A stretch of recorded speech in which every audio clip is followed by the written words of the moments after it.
فتتعاون معه على تقويم فكر البنت وسلوكها وأخلاقها وصلتها بربها وبنبيها وبآخرتها وبفكرها الإيماني، وتقول لزوجها دعنا نقيم بنتا تؤدي دورها الطيب في الأسرة إذا انتقلت إلى الأسرة بعد الزواج، وفي مهمتها في الحياة إن ارتبطت بمهنة أو حرفة أو بعمل أو أساسية المهن والحرف، وهي أنها ربة بيت تقوم بحوائج البيت وما تحتاجه الأسرة وسط البيت، وبما يحقق السكينة والسكون الذي ذكره الله تعالى في كتابه لتسكنوا إليها.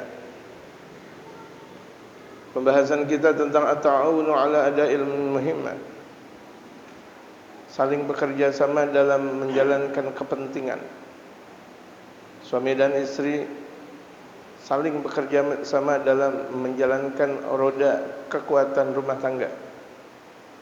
Kalau satu saja yang berjalan maka pincang.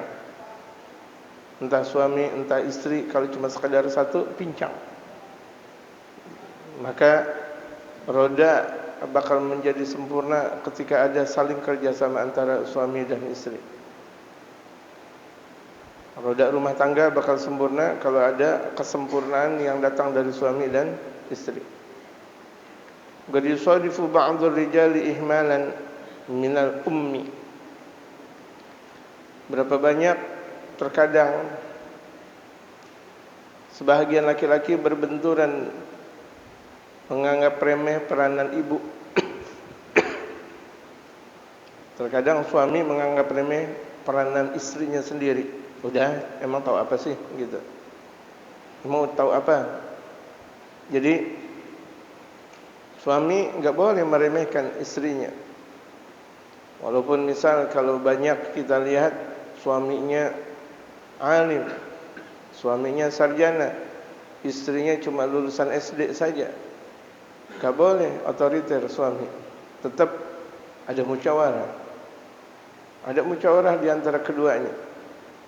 Kalaulah ini suami ada musyawarah, bagaimana istri? Sama, istri begitu juga. Misal istri kepintarannya, keilmuannya lebih tinggi daripada sang suami, tetap musyawarah kepada suami. Tidak bisa untuk menjalankan roda rumah tangga ini dengan sendirinya, tidak bisa. Fayajibu alaihi an yuharrikaha fi hadzal midmar. Maka wajib buat suami untuk menggerakkan istri dalam kesempatan ini. Artinya dalam peranan ini. Artinya dalam keadaan ini. Keadaan ini apa? Dalam mendidik anak. Jadi disulut. Suami menyulut istri untuk bangkit dalam mendidik sang anak. Jadi sangat penting betapa suami itu bisa mendidik istri, mencontoh istri. Jadi contoh istri yang paling agung itu adalah suaminya. Suaminya, gurunya juga, suaminya juga. Itu yang paling agung. Gitu. Jangan malah istri merendahkan sang suami. Ini musibah besar. Kalau misalnya ada sang istri merendahkan sang suaminya, musibah besar. Wa yuharrika fiha syu'uraha. Dan suami wajib menggerakkan perasaan sang istri. Syu'ur di sini bukan artinya sya'ar, yaitu rambut. Ini perasaan. Perasaan yang tadinya tidak ada kepedulian kepada anak, mulai peduli kepada anak.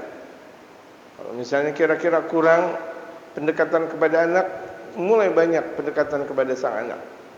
Jadi itu suami betul-betul support. Betul-betul sang support buat sang istri. Tidak bisa suami cuma sekedar enaknya saja dia berangkat kerja pulang, berangkat kerja pulang, berangkat kerja pulang, tanpa disadari rupa-rupanya istrinya tidak peduli kepada anak. Apalagi kalau misalnya kira-kira suami punya anak, istri punya anak. Maksudnya sebelum mereka nikah, ini janda, ini duda misal. Oh, bagaimana?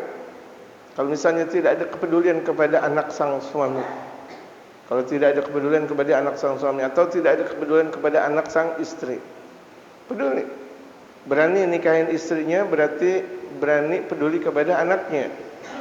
Berani dinikahkan oleh bapaknya, berarti berani sayang kepada anaknya. Itu.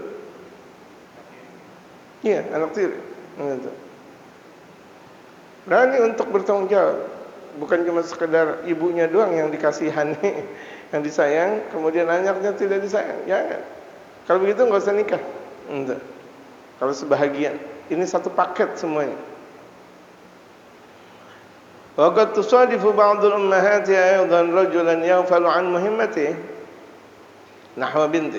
Bahkan terkadang malah berbenturan nih sebagian kaum ibu pula kepada suaminya. Suaminya itu lalai terhadap perhatiannya dia kepada sang putri misal.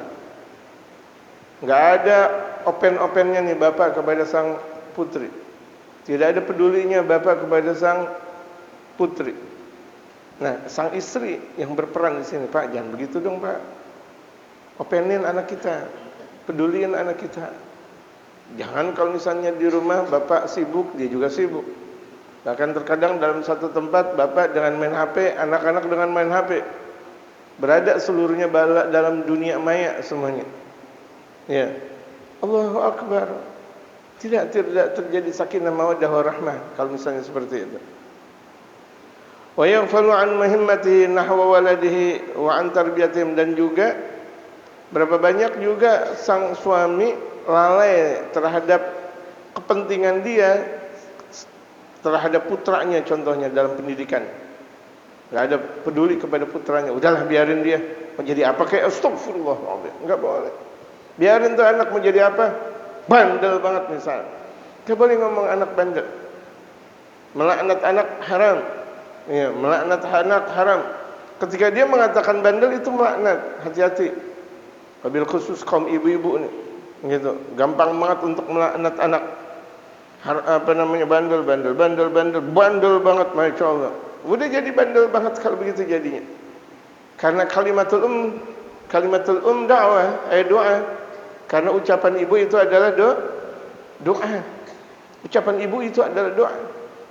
Dakwatul walid mustajab, dan doanya orang tua itu mustajab. Hati-hati.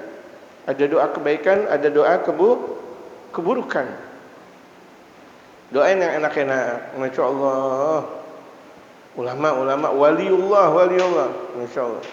Wali datang itu anak. Masya Allah, raja apa semuanya, kan kalau misalnya kita lihat di zaman-zaman dahulu. Fayajibu 'alaiha bi'aqliha wa hikmatiha an tuharrika fihi dhamirahu. Wajib buat sang istri. Nih kalau misalnya suami lalai, gantian suami yang menggerakkan, yang bakal menjadi support buat sang suami. Fayajibu 'alaiha, dan juga wajib buat sang istri dengan akal pikiran yang cerdas. Makanya kita nikahin istri bukan karena cantik nomor kesekian. Tapi yang paling pertama fadfar bizatid din. Cari agamanya. Dia paham agama enggak? Cantik tidak paham agama, ngerepotin nanti. Ngerepotin, masya Allah, cantik. Boleh jadi bedaknya aja 10 juta. Bedaknya 10 juta. Dia gajian 4 juta. Melorot dia. Salah sih. Dia nyari istri yang cantiknya doang, masya Allah. Nyari istri orang kaya, sementara dia bukan orang kaya. Ya kedodoran. Biasa tuh istri punya pembantu. Apa sekarang dalam istilah pembantu apa? Rumah tangga, asisten rumah tangga, kata Pak RW. Bukan kata Pak RW aja sih, kata semuanya. Asisten rumah tangganya ada asisten rumah tangga yang ngasuh anak, yang bikin lauk, yang ada di taman, yang ada bersih semuanya, masya Allah. Kemudian dia berani banget nikahin anak perawan orang kaya. Ya udah, gajinya 4 juta, melorot dia. Makanya disuruh awal ketika mau nikah sekufu. Apa? Sekufu itu sepadan. Anak ulama nikah sama anak ulama. Repot nanti kalau misalnya anak ulama nikah sama bukan anak ulama. Repot. Sekufu sepadan. Gitu. Sekufu sepadan. Kita tahu diri, kita laki-laki tahu diri. Kepada siapa kita menghadap, atau kepada siapa kita berharap? Apakah kepada yang seperti ini model kita? Bismillah. Jangan lihat masya Allah. Jangan lihat penampilan. Zaman sekarang penampilan bisa dibeli.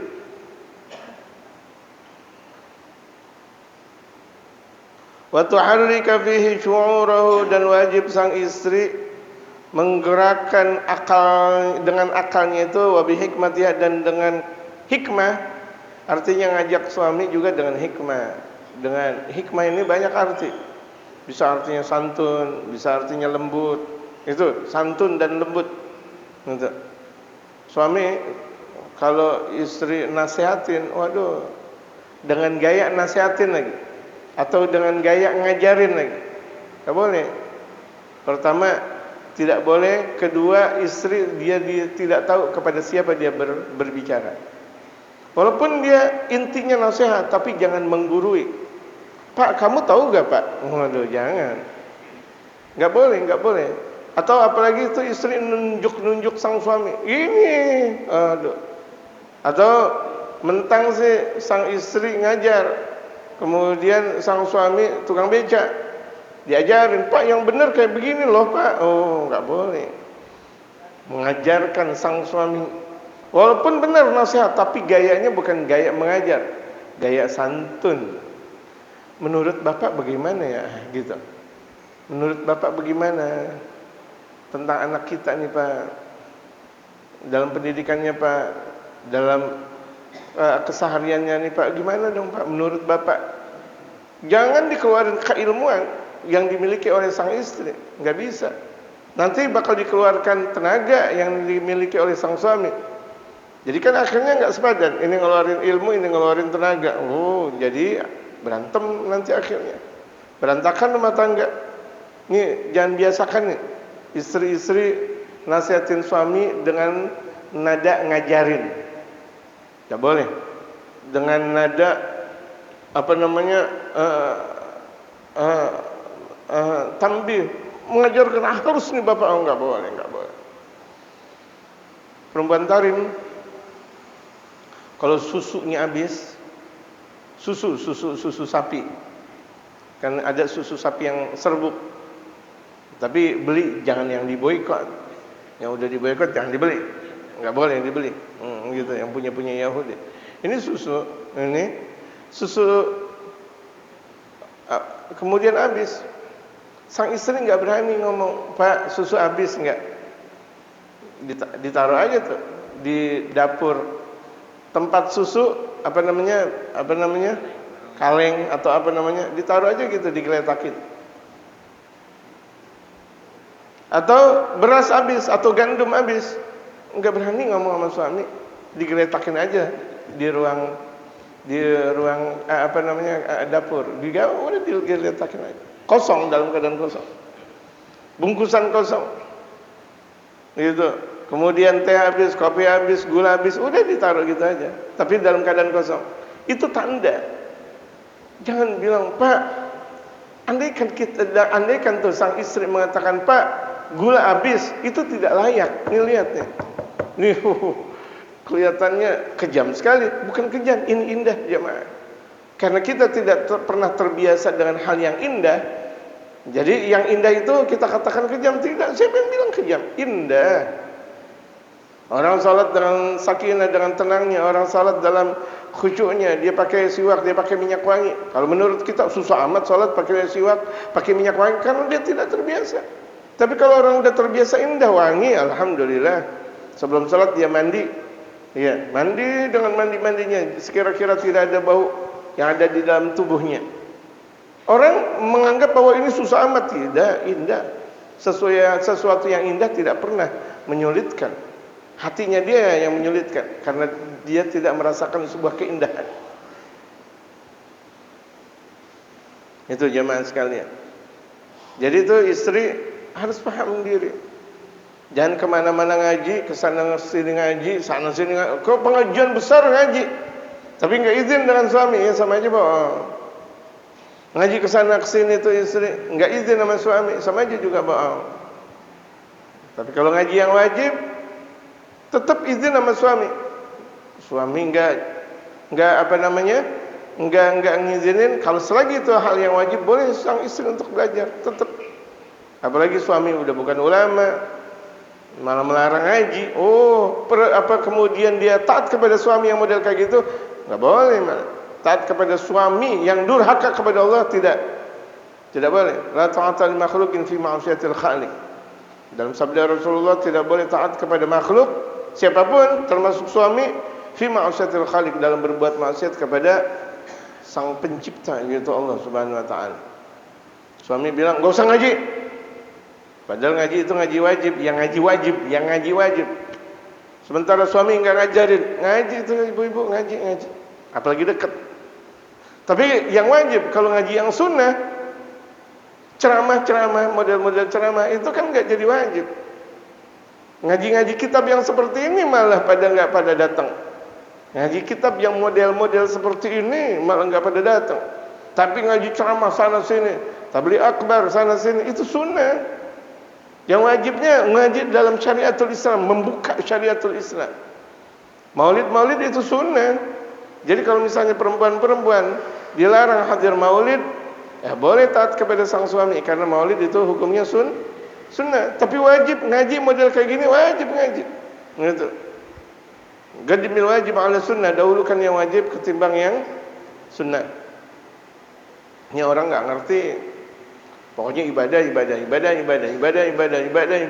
Oh, dia nggak tahu mana yang wajib, mana yang sunnah. Gitu. Datang ke sana tabligh akbar tengah malam untuk perempuan. Sementara dilarang sama suaminya, ikutin suami. Ketika itu suami benar. Ya, suami benar. Jaga aurat perempuan.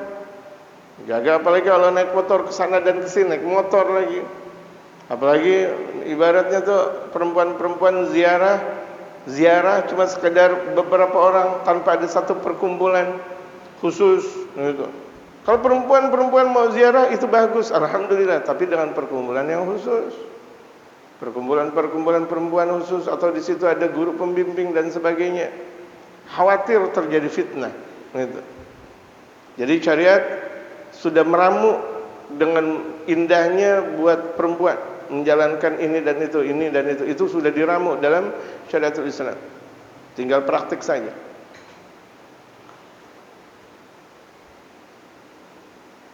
Antuharika fihi dhamirahu, sang istri menggerakkan semangat suami, gerakan.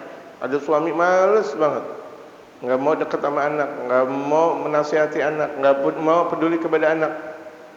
Oh, istri tugasnya, ayo pak, jangan begitu pak.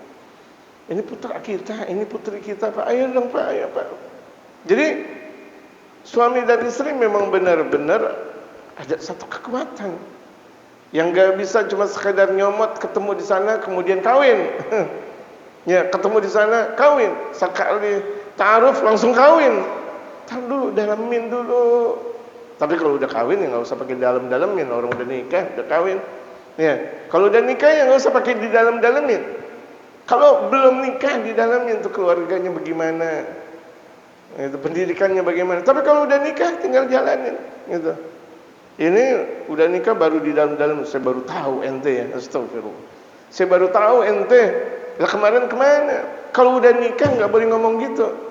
Saya baru tahu ente, bahwa ente pemarah. Gak boleh ngomong kayak gitu. Suami gak boleh ngomong kayak gitu, istri gak boleh ngomong kayak gitu. Dosa besar. Oh, rupa-rupanya ente begini ngomong sama istri. Istri bilang, "Ani juga tahu. Baru tahu ini ente begitu, tahu-taunya." Oh, gak boleh. Dosa dua-duanya tuh. Jadi terima aja, udah terima.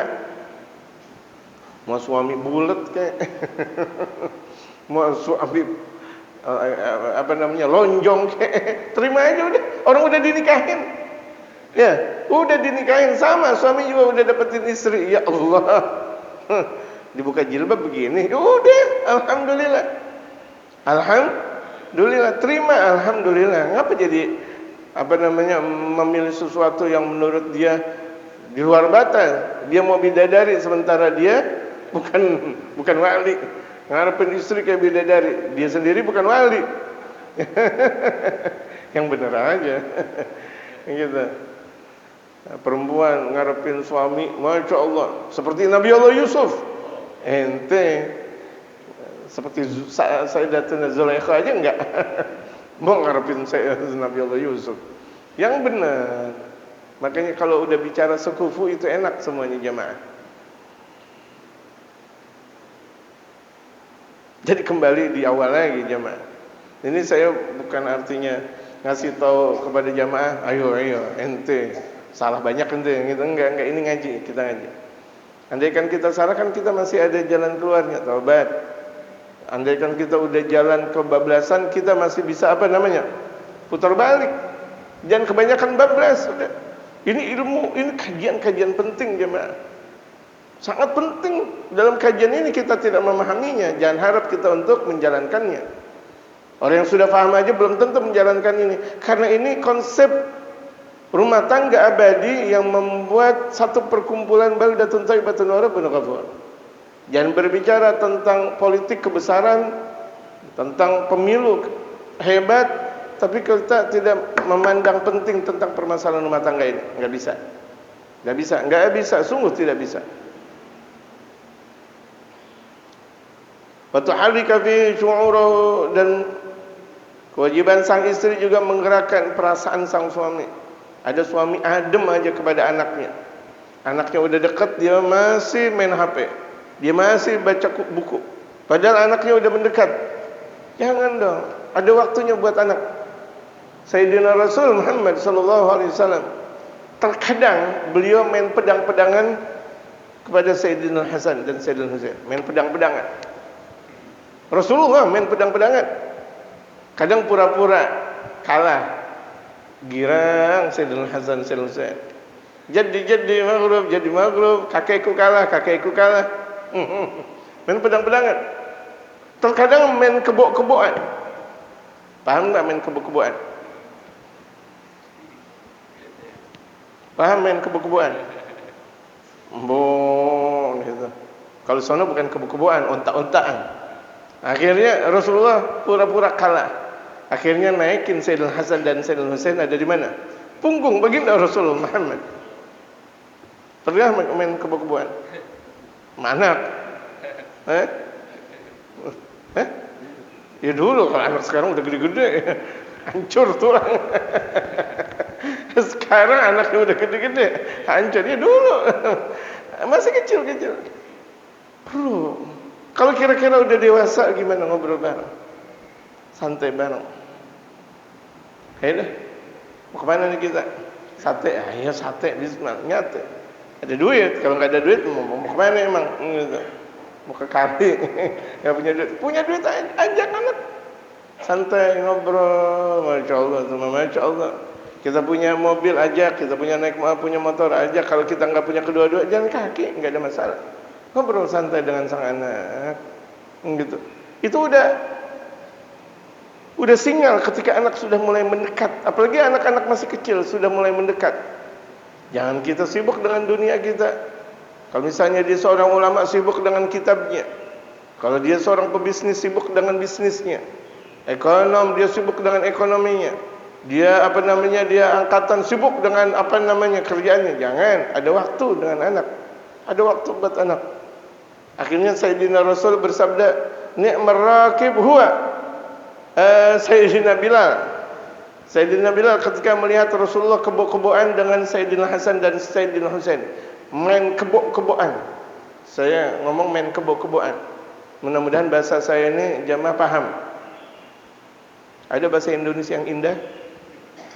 Kasih tahu kepada saya. Pakai link. Kasih tahu. Adakah bahasa indah yang lebih indah daripada main kebo-keboan?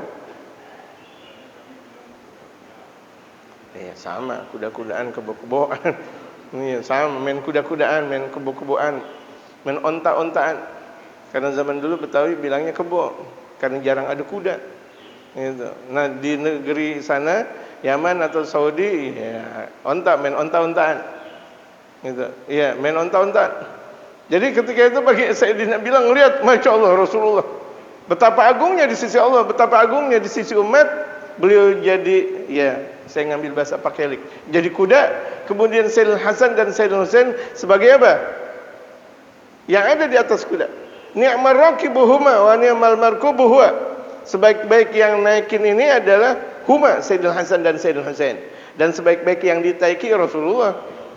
Mana ada yang lain bisa naikin Rasulullah? Ada enggak? Setinggi-tinggi sahabat Sayyidina Abu Bakar As-Siddiq. Enggak mungkin naikin Rasulullah. Sayyidina Umar, Sayyidina Utsman, Sayyidina Ali. Iya, macam Sayyidina Talha, Sayyidina Mu'adz bin Jabal, Sayyidina Ja'far At-Tayyar, Sayyidina Ubaidah bin Amir. Sayyidina Bilal dan sebagainya enggak berani. Tapi ini Sayyidina Hasan dan Al-Husain. Itu perlu untuk menghilangkan ketegangan. Perlu untuk menghilangkan ketegangan. Relaksasi dalam berkeluarga. Jangan relaksasi main urut doang. Urut nih enak nih, pakai uap nih. Ini relaksasi kehidupan. Kita bermanja-manja dengan keluarga. Bolehkah? Wajib malah. Bukan boleh lagi, wajib. Ada satu waktu datang kepada baginda Rasulullah Muhammad sallallahu alaihi wasallam mempunyai anak banyak tuh orang. Tukabilahum atau kama qala Nabi Mustafa atau Rasulullah bersabda, engkau cium enggak mereka? La ya Rasulullah. Gak boleh begitu. Ente punya anak, cium. Wa ana, sementara aku mempunyai anak dan keturunanku, aku selalu cium. Sayyidatuna Fatimah Az-Zahra walaupun sudah dewasa, itu ketika Rasulullah sampai ke rumah Sayyidatuna Fatimah, dicium oleh Sayyidatuna Fatimah, dan Sayyidina Rasul mencium Sayyidatuna Fatimah. Sayyidatuna Fatimah mencium kening baginda Rasulullah, dan baginda Rasulullah mencium di antara bibirnya Sayyidatuna Fatimah Az-Zahra, putri beliau, mencium Sayyidina Hasan dan Sayyidina Husain.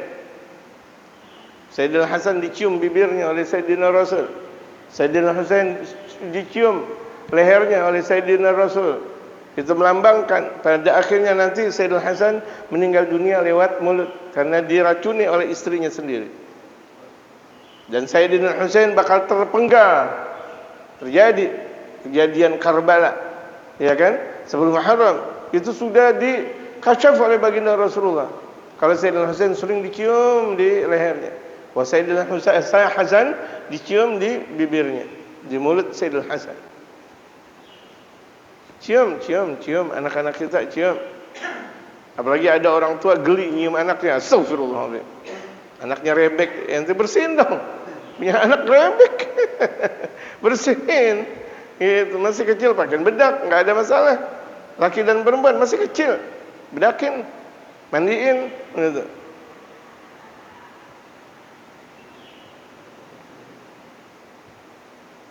Wa tuharrika fihi ihsasahu, dan kewajiban sang istri juga wajib untuk menggerakkan perasaan, daya rasa sang suami.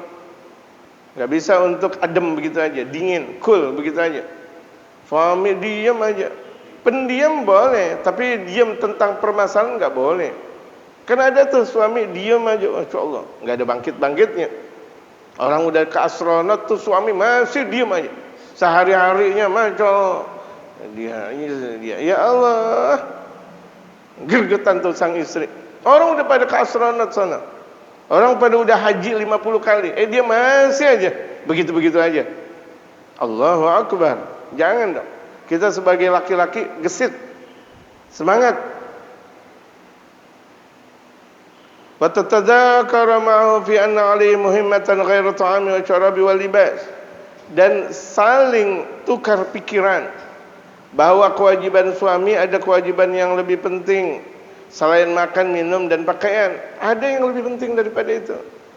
Jangan tuh anak diboyong makan mulu, minum, makan mulu, minum. Kalau misalnya Sabtu Minggu makan, tapi nggak pernah diajarin bagaimana caranya bersedekah. Nggak pernah diajarin betapa pedulinya kepada Palestina. Setiap Sabtu Minggu weekend, setiap Sabtu Minggu ke hotel, setiap Sabtu Minggu ke puncak, setiap Sabtu Minggu jalan-jalan. Hal tersebut nggak ada masalah. Yang jadi masalah tidak sepadan. Anak nggak pernah diajakin ngaji, apalagi anak masih kecil, tapi diajak jalan-jalan mulu. Hari Sabtu ini ke dunia fantasi, minggunya di puncak yang ada binatang apa namanya? Taman Safari. Nanti Sabtu berikutnya lagi di Ragunan. Kemudian Minggu lagi di Ancol. Enggak ada masalah. Tapi Senin, Selasa, Rabu, Kamis, Jumat ajak dong ngaji. Ajak dong ngaji. Masya Allah. Tuh anak-anak Masya Allah kalau diajak ke mall berjam-jam. Sementara ketika di pengajian setengah jam. Astagfirullah. Itu enggak boleh, enggak boleh. Rusak nanti. Anak tersebut bakal rusak. Ingat, bukan tidak diperbolehkan ke mall atau jalan-jalan. Volume ngaji jauh lebih banyak daripada itu semuanya. Volume ngaji. Ngaji bareng. Bukan maksud kita ngaji itu anak-anak ditaruh di TPA atau di madrasah. Enggak, ngaji bareng. Ngaji bareng. Kenapa harus gengsi sih? Kita sebagai orang tua, kalau misalnya kita berguru dengan guru yang sama kepada anak dan istri kita, kenapa harus gengsi? Ajak anak dan istri kita ngaji dengan guru yang sama di masjid, mushola, majlis taklim. Kenapa harus gengsi? Kalau gengsi ente ngajar. Kalau gengsi ente yang ngajar. Fatata'awan ma'ahu 'ala taqwimi fikril binti, maka bekerja sama Sang istri bekerja sama kepada sang suami untuk menegakkan pemikiran sang putri. Nih, putri kita udah begini nih. Hati-hati, alam pemikirannya dibenerin. Ya. Ngomongnya udah mulai beda. Gitu. Atau ada tuh anak zaman sekarang manggilnya anjir. Atau dia HP anjir. Haram ngomong anjir. Anjir itu anjing. Kemudian kita ngelihat anak kita anjir. Kasih tahu. Tabok. Pelan-pelan tapi taboknya. Pelan-pelan, jangan nyakitin. Gitu. Pelan ini. Pelan enggak? Coba begini doang. Jangan, nak. Khawatir, nak. Ngomong anjir. Anak udah mulai ngerokok. Tabok. Pelan-pelan tapi ingat, jangan langsung dengar taboknya doang. Wow, dijelpet tuh. Anak enggak, pelan. Anak udah mulai ngerokok. Astagfirullah. Hati-hati. Udah perkataan yang tadinya lemah lembut udah mulai keras. Kasih tahu langsung, kasih tahu. Gitu. Tirakatin langsung. Ibaratnya tuh sang suami atau sang istri enggak bisa keluar kecuali sudah benarnya tabiat sang anak. Enggak bisa untuk kesana dan sini sebelum anak itu benar. Kan jarang terjadi model seperti ini, jemaah. Apalagi dengan bi'ah yang rusak. Maksud bi'ah di sini adalah lingkungan yang rusak. Lingkungan sekolah rusak, lingkungan rumah rusak, lingkungan semuanya rusak. La haula wala quwata illa billahil aliyyil azim. Ala fikril binti wa sulukiyah, dan perjalanan nih. Ini perempuan udah mulai enggak benar nih, anak udah mulai enggak benar. Kemana-mana udah mulai pakai minyak wangi ini putri. Kemana-mana udah mulai pakai bibir merah, apa namanya? Lipstick. Lipstiknya menor. Kasih tahu, nak. Lipstick itu buat suami. Kan belum punya suami. Sama istri begitu juga. Oh, mau nyobain lipstick, enggak boleh. Nyobain lipstick kalau di dalam kamar, enggak boleh keluar. Nyobain lipstick, lipstick ini baru nih, mau nyobain. Enggak boleh. Kelihatan orang lain, haram. Apalagi kalau mau dia kondangan pakai lipstick. Ngaji pakai lipstick, haram. Kecuali ditutup. Boleh. Mau pakai kayak topeng lenong juga enggak ada masalah. Iya, mukanya kayak lenong, diapain enggak ada masalah. Yang penting ditutup. Pakai apa namanya?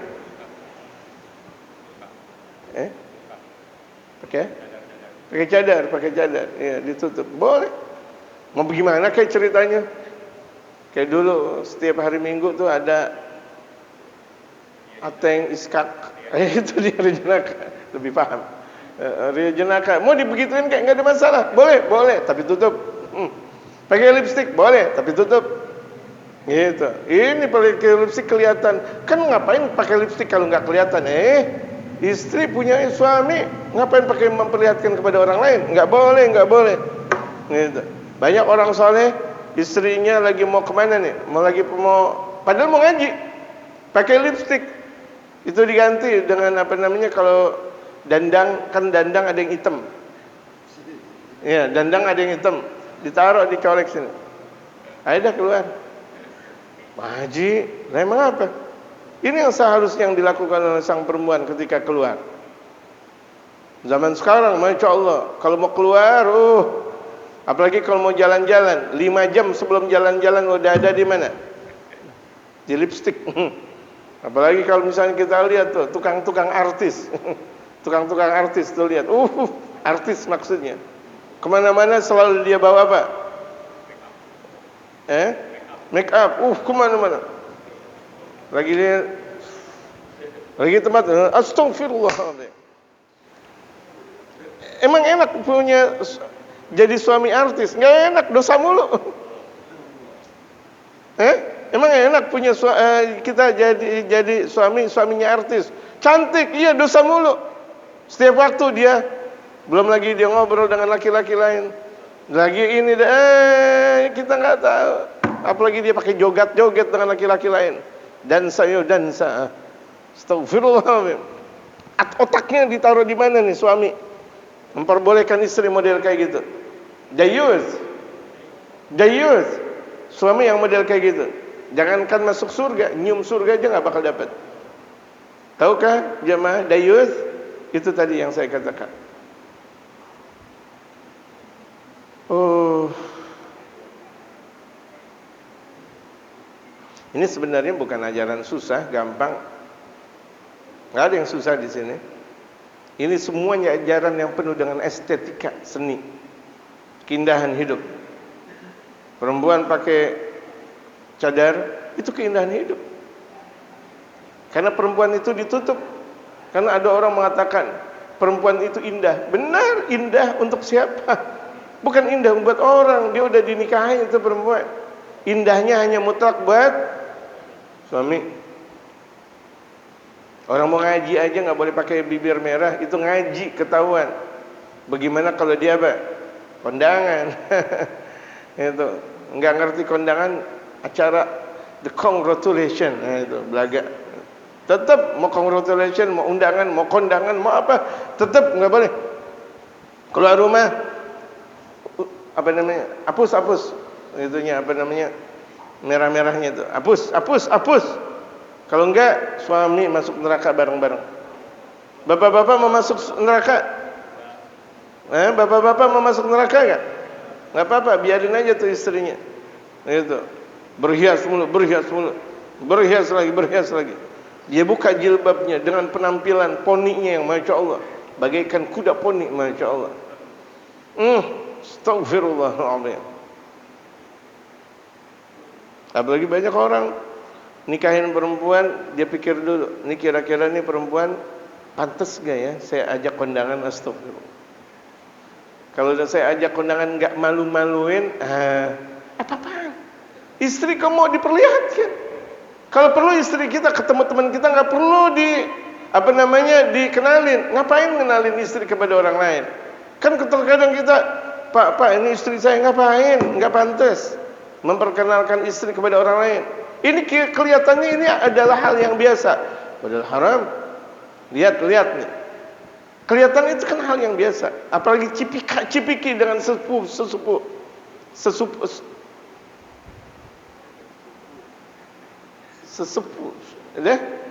Dengan sepupu. Yang satu perempuan, yang satu laki, sepupuan, satu kakek. Cipika itu hal yang biasa. Nggak boleh. Apa sepupu cipiki? Haram. Pegangan aja nggak boleh. Atau salaman tuh sama Idul Fitri udah bagus banget Idul Fitri. Salam-salaman laki sama perempuan. Salam-salaman, rontok dosanya. Bukan rontok dosanya, tambah lagi tuh dosa. Laki sama perempuan. Nggak apa-apa nggak apa-apa. Apa-apaan? Kata-kata nggak apa-apa. Sementara Allah dan Rasulullah mengharamkan, kemudian kita mengatakan halal. Dosa.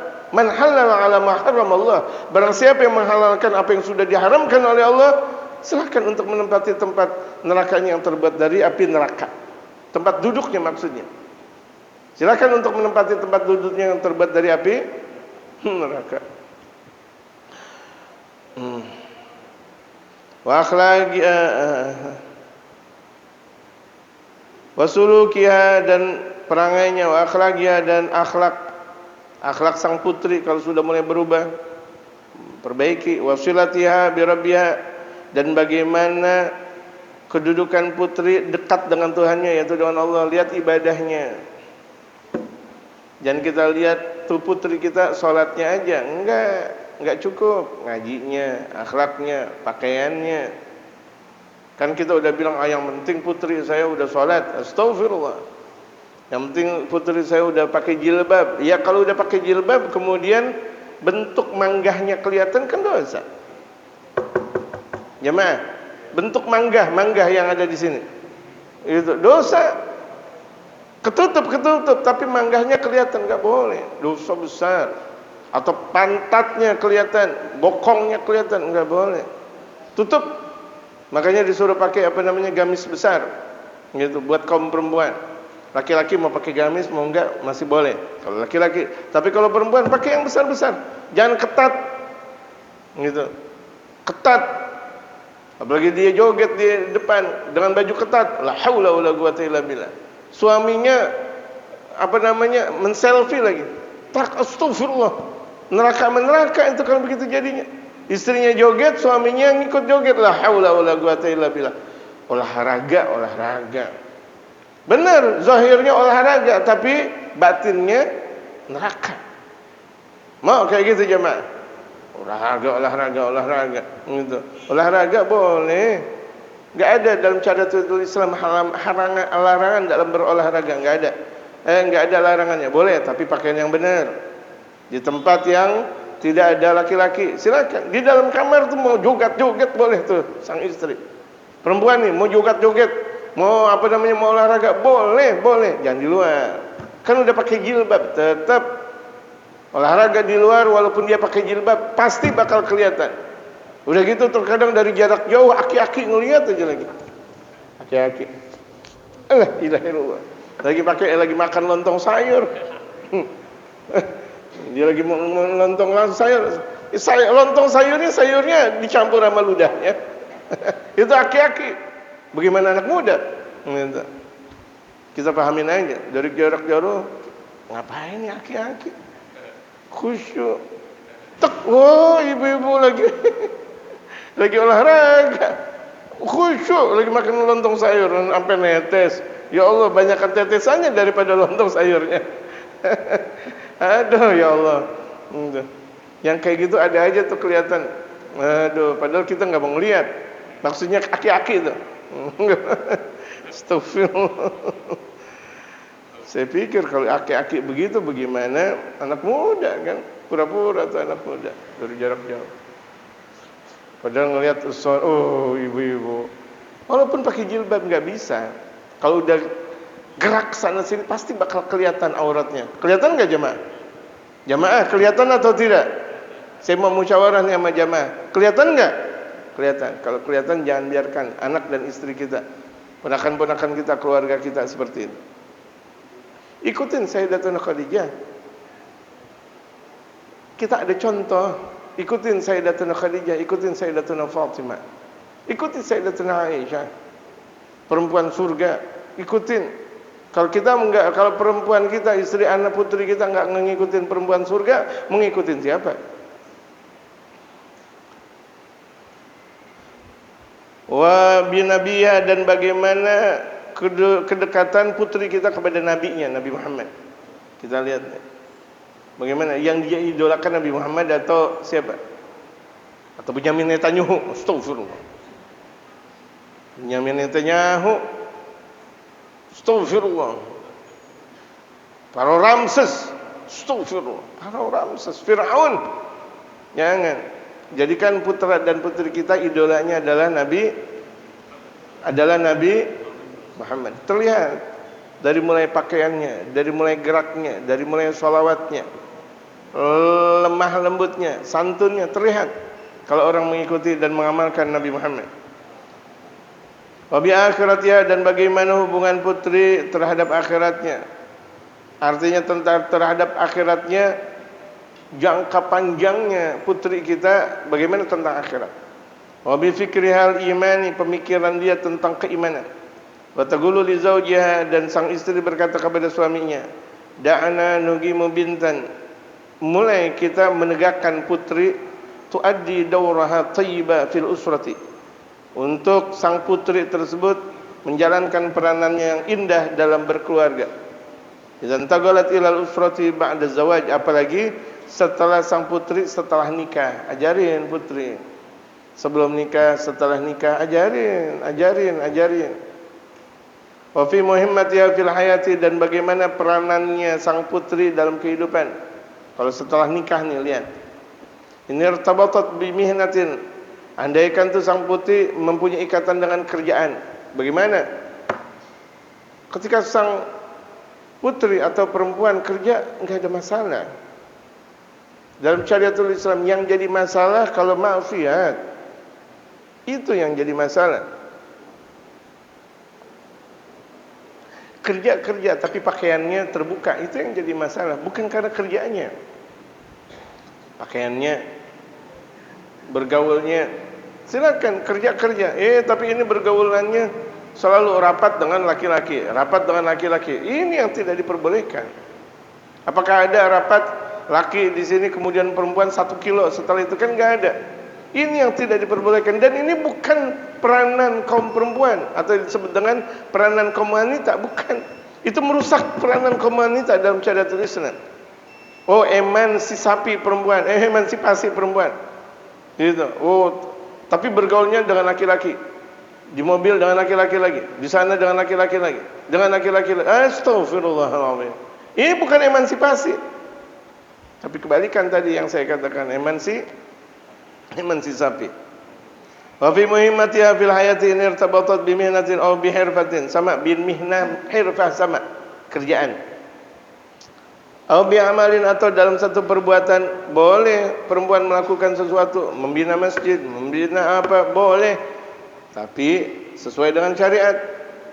Aw asasiyatin, atau dasar, asasiyatil mihani wal hirafi, atau dasar dari pekerjaan, boleh. Tapi ingat, wa anna rabbatu baitin, tapi ingat bahwa itu perempuan itu ibu rumah tangga. Kalau ada perempuan sudah jadi ibu rumah tangga, ingat, kerjaan sebagai ibu rumah tangga itu jauh lebih istimewa daripada yang lain. Boleh dagang, boleh. Boleh kerja, boleh, tapi ingat syariat. Ingat syariat. Jalankan. Tagumu bihawaijil baiti, kewajiban sang perempuan kalau sudah dinikahi, dia sebagai ibu rumah tangga yang menjalankan kebutuhan rumah. Wa ma tahtajuhul usratu, dan apa yang dibutuhkan oleh keluarga. Wasatul baiti, di tengah rumah. Bima yuhaqqiqu sakinata, yang mendatangkan ketenangan. Nah, ini diantara tugas ibu, mendatangkan ketenangan. Bagaimana anak bisa tenang, bagaimana suami jadi tenang, suami pulang dari mana-mana tenang, sejuk, tenang, Masya Allah. Ini kan bidadari surga yang ada di dunia kalau begini jadinya. Suami pulang dari mana-mana, masuk ke rumah, Masya Allah tenang, Masya Allah. Sang istri, Masya Allah adem dilihat, doa berkebanyakan. Wasukun, sakinah dan sukun bisa diartikan sama, tenang. Alladzi dzakarahu Allah Ta'ala fi kitabih. Ini kalau dalam istilah nahwu, ini adalah taukid. Ya, taukid. Bima yuhaqqiqu sakinata was sukuna. Alladzi dzakarahu Allah Ta'ala fi kitabih, yang sebagaimana telah disebutkan oleh Allah, litaskunu ilaiha, tujuannya agar kalian sakinah. Sakinah itu tenang dalam rumah tangga, tenang, damai dalam rumah tangga. Fa yakunu dzalika sukun li zauji walil abna. Ketenangan itu terjadi buat suami dan anak-anak, wal banati, dan putri. Bi husnil khidmati, dengan sebaik-baik mengabdi sang ibu atau mengabdi sang istri. Wasatul baiti, di tengah rumah tangganya. Wal qiyam bil muhimmati hunaka, dan menjalankan kewajiban sebagai ibu rumah tangga. Fa nu'iduha lidzalika bi ta'awunil abi wal ummi ala hadhil muhimmatil 'azimah. Kami ulang lagi, kata Habib Umar, bagaimana peranan bapak dan ibu untuk bekerja sama dalam menjalankan peranan yang sangat besar ini. Wa tudzakiruhum liwajibatihim wa tudzakiruhum lihimmatihim. Bagaimana cara untuk mengingatkan mereka kewajiban, kepentingan mereka. Wa tudzakiruhum lil qiyami bihadzal mas'uliyati, dan bagaimana untuk memberikan peringatan kepada mereka untuk menjalankan bihadzal mas'uliyati, hal yang menjadi tanggung jawab besar ini. Allati qala anha khairul bariyati sallallahu alaihi wasallam, yang sebagaimana telah disabdakan oleh baginda Rasulullah, sebaik-baik manusia. Itu beliau berkata dalam hadis yang diriwayatkan oleh Imam Bukhari dari Sayyidina Ibnu Umar. Itu Rasulullah bersabda, ala kullukum ra'in. Ingat, setiap kalian adalah pemimpin. Wa kullukum mas'ulun an ra'iyatihi, dan setiap kalian bakal bertanggung jawab terhadap yang dipimpin. Hadisnya banyak. Suami memimpin, bakal dipimpin tentang anak dan istrinya. Suami, istri, begitu juga anak, begitu juga. Nanti pada akhirnya setiap kalian adalah pemimpin. Wa kullukum ra'in wa kullukum mas'ulun an ra'iyatihi. Setiap kalian adalah pemimpin, walaupun dia hidup sendiri sebatang kara misalnya, tetap bertanggung jawab terhadap dirinya. Wallahu a'lam. Ada pertanyaan, dipersilakan jemaah. Sebelum ada pertanyaan, mau kami ulangi Untuk masalah ziarah Wali Songo dari Sulhul Majami, masih ada kesempatan buat laki maupun perempuan untuk mendaftar ziarah ke Wali Songo, yang nanti insya Allah kami bakal berangkat di tanggal 26 Desember sampai 1 Januari insya Allah, sebagaimana rutinitas kita berziarah. Dan ini rutinitas kita gitu, karena saya nggak banyak keluar ziarah-ziarah keluar karena banyak kesibukan yang kami terima dalam dakwah. Makanya kami nggak datang haul itu nggak datang, haul ini nggak datang, haul itu nggak datang, karena kewajiban dakwah yang kami lakukan banyak insya Allah. Nah, ini kesempatan untuk kami keluar tahunan dalam rangka ziarah, itu mumpung keluar. Karena untuk saya pribadi betul, kalau dalam rangka haul besar sekalipun nggak banyak keluar saya, karena saya lebih lebih boleh sih keluar, nggak ada masalah, tapi saya lebih mengambil mazhabnya Ma'lim Syafi'i Adzami. Ngajar wajib, ngajar adalah wajib, dakwah adalah wajib, ngaji adalah wajib. Masa gara-gara ziarah doang, gara-gara haulan doang, kemudian nggak ngaji, rugi. Karena nggak ada pahala yang lebih istimewa daripada ngaji, nggak ada yang lebih istimewa.